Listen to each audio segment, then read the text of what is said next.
அனைவருக்கும் வணக்கம். கும்பராசிக்காரர்களுக்கு நம்ம ராசிக்கு இப்படி ஒரு அதிர்ஷ்டமா என்று வியந்து பார்க்கக்கூடிய வகையில் இனிமேல் தான் மெயின் பிக்சரே என்று சொல்லக்கூடிய வகையில் எந்தெந்த விஷயங்கள் மிக சிறப்பாக அமைகிறது என்று ஆராய்ந்து பார்க்கும் போது ஏப்ரல் 2024 முதல் ஏப்ரல் 2025 வரை மிகவும் வலுவாக 3ஆம் இடமான தைரியஸ்தானத்தில் சஞ்சரித்து வந்த குரு 4ஆம் இடத்தில் சஞ்சரிக்க போகிறாருங்க.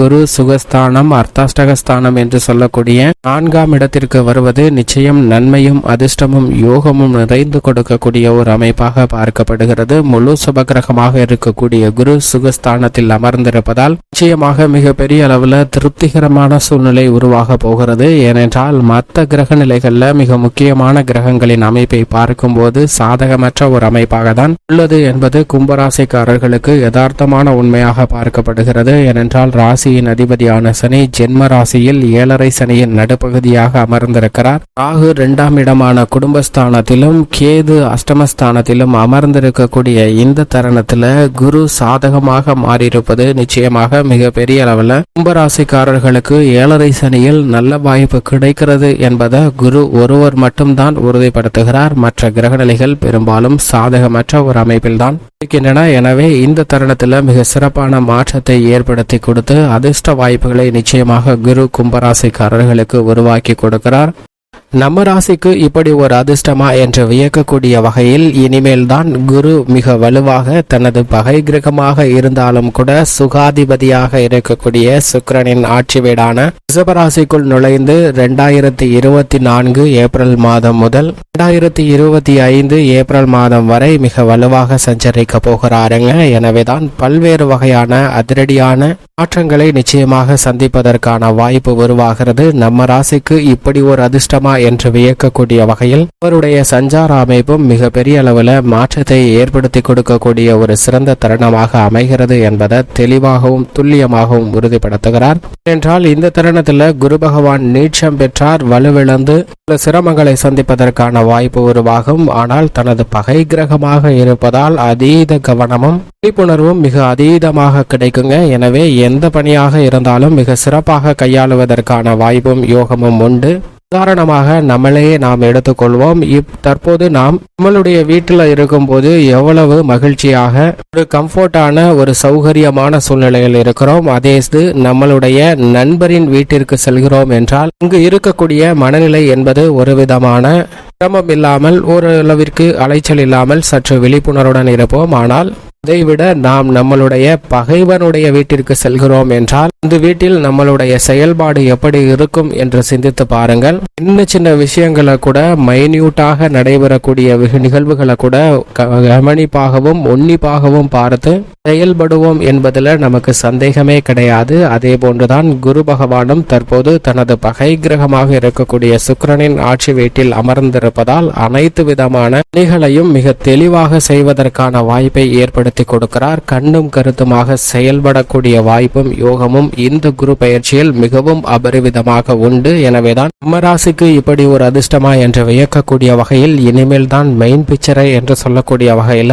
பல அதிரடியான நன்மைகள் சிறப்பாக கிடைப்பதற்கான வாய்ப்பும் யோகமும் உருவாகக்கூடிய ஒரு தருணமாக பார்க்கப்படுகிறது என்பதை தெளிவாக உறுதிப்படுத்துகிறாருங்க குரு. அதே சமயம் நாம் சென்றிருக்க வீடு நாம் பகைவராக நினைக்கக்கூடிய வீடாக இருக்கிறது. அதனால் கவனமாக இருப்போம். ஆனால் அந்த வீட்டின் ஓனர் அதிபதியாக இருக்கக்கூடிய சுக்கிரன் நம்மளை சகம கிரகமாக தான் பார்க்கிறார். எனவேதான் சுக்கிரனின் ஆட்சி வீடாக இருக்கக்கூடிய ரிஷபராசியில் அமரக்கூடிய குருவின் அமைப்பு காரணமாக பல்வேறு விதமான அதிர்ஷ்ட யோக வாய்ப்புகள் நிச்சயமாக கிடைக்க போகிறது என்பதை தெளிவாகவும் துல்லியமாகவும் உறுதிப்படுத்துகிறாருங்க குரு. இது மிக சிறப்பான வரவேற்கத்தக்க ஒரு கிரக மாறுதலாக பார்க்கப்படுகிறது. எனவேதான் இந்த தருணத்தில் பல்வேறு வகையில குரு சுக்கிர மங்கள யோகம், குரு மங்கள யோகம், பல்வேறு விதமான யோகங்கள் தங்களுடைய வாழ்வில் நிறைந்து கிடைப்பதோடு குபேர யோகமும் மிக அற்புதமாக கிடைக்கக்கூடிய ஒரு தருணமாக இந்த குரு பயிற்சி அமைந்திருக்கிறது. என்றால் சுகாதிபதியாக இருக்கக்கூடிய சுக்கிரனின் வீட்டில் இருக்கிறார் குரு என்பதை மறந்துட வேண்டாம். அதே சமயம் குரு சஞ்சார அமைப்பின்படி 2, 4, 5, 7, 9, 11 ஆகிய இடங்கள்ல அபரிவிதமான வளர்ச்சியும் முன்னேற்றத்தையும் தங்களுடைய வாழ்வில் மிக சிறப்பாக அள்ளி கொடுக்கக்கூடிய ஒரு வலுவான அமைப்பில் சஞ்சரிப்பாருங்க. அப்படி சஞ்சரிப்பதன் காரணமாக பல்வேறு வகையான தடைகள் தாமதங்கள் நீங்கி முன்னேற்றம் நிறைந்து கிடைப்பதற்கான வாய்ப்பும் யோகமும் நிச்சயமாக உருவாகக்கூடிய ஒரு சிறந்த தருணமாக பார்க்கப்படுகிறது. அதே சமயம் ஜென்மத்திலோ அஷ்டமத்திலோ 3, 6, 8, 10, 12 ஆகிய இடங்கள்ல சின்ன சின்ன சிரமங்கள் இருக்கலாம். ஆனால் குருவிடம் இருந்து எந்த விதமான தோஷ குறைபாடுகளோ பாதிப்புகளோ நிச்சயமாக வராது. ஏனென்றால் குரு மனித வாழ்வில் சுகங்களை மட்டுமே கொடுக்கக்கூடியவராகவும் செல்வ செழிப்பையும் முன்னேற்றத்தையும் கொடுக்கக்கூடியவராக இருக்கிறார். அவருடைய அமைப்பு சாதகமற்று இருக்கும் போது அவரிடமிருந்து கிடைக்க வேண்டிய நன்மைகளை மற்ற கிரகநிலைகள் வலுவாக இருந்தால் தடுப்பதற்கான ஒரு சூழ்நிலை உருவாகிறது.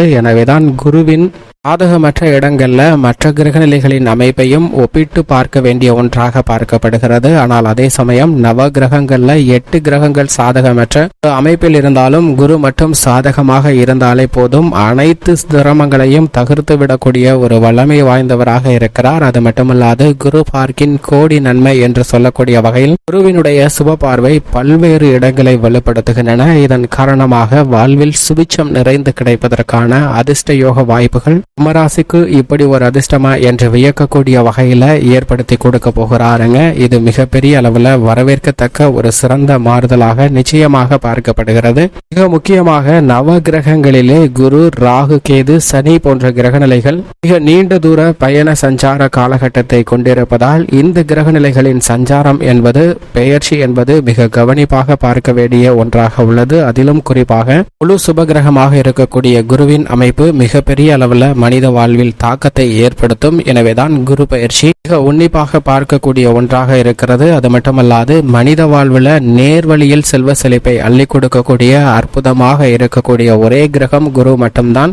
அவருடைய பார்வையில் நட்பு கிரகமாக சூரியன், சந்திரன், செவ்வாய் போன்ற கிரகநிலைகள் குருவிற்கு நட்பு கிரகமாக பார்க்கப்படுகின்றன. சம கிரகமாக சனி, ராகு, கேது போன்ற கிரகநிலைகள் குருவிற்கு சம கிரகமாக பார்க்கப்படுகின்றன. ஆனால் அதே சமயம் குருவின் பார்வையில் புதன் மற்றும் சுக்கிரன் ஆகிய 2 கிரகங்களை பகை கிரகமாக பார்க்கிறாருங்க குரு. ஆனால் இதில் ஒரு மிகப்பெரிய ஆச்சரியம் என்னவென்றால் குரு பகை கிரகமாக பார்க்கக்கூடிய புதன், சுக்கிரன் இந்த 2 கிரகங்களுமே குருவை சம கிரகமாக தான் பார்க்கின்றன. இது மட்டுமல்லாது நவ கிரகங்களிலே பகை கிரகம் இல்லாத ஒரே கிரகம் என்றால் அது நிச்சயமாக குரு மட்டும்தான். எனவேதான் குருவினுடைய அமைப்பு மிக வலுவாக இருந்தால் குடும்பம், உத்தியோகம், தொழில், கலைத்துறை, அரசியல் துறை என அனைத்திலும் அசூர வளர்ச்சியும் முன்னேற்றமும் நிறைந்து மிக பெரிய அளவுல தித்திப்பான மகிழ்ச்சியை பெறுவதற்கான யோகம் உண்டு என்பதை தெளிவாக உறுதிப்படுத்துகிறாருங்க. குருவிற்கு உச்ச வீடாக கடகராசியும், நீச்ச வீடாக மகர ராசியும், ஆட்சி வீடாக தனுசு மற்றும் மீன ராசி பார்க்கப்படுகிறது. இப்படிப்பட்ட குரு பகவான் தனது பகை கிரகமாக இருக்கக்கூடிய சுக்கிரனின் வீட்டிற்கு சென்றிருப்பதால் அதீதமான கவனத்துடன் அனைத்து விதமான பணிகளையும் செய்வதற்கான வாய்ப்பையும் யோகத்தையும் நிறைந்து கொடுக்கிறார். எனவே 2024 முதல் 25 வரை குருவின் அமைப்பு காரணமாக பல்வேறு விதமான நன்மைகளும் அதிர்ஷ்ட யோக வாய்ப்புகளும் நிரம்பி கிடைக்கக்கூடிய ஒரு தருணமாக நிச்சயமாக அமைகிறது என்பதில் சந்தேகமே இல்லை. இப்படி குருவின் அமைப்பு மிகவும் வலுவாக இருக்கக்கூடிய இந்த தருணத்தில்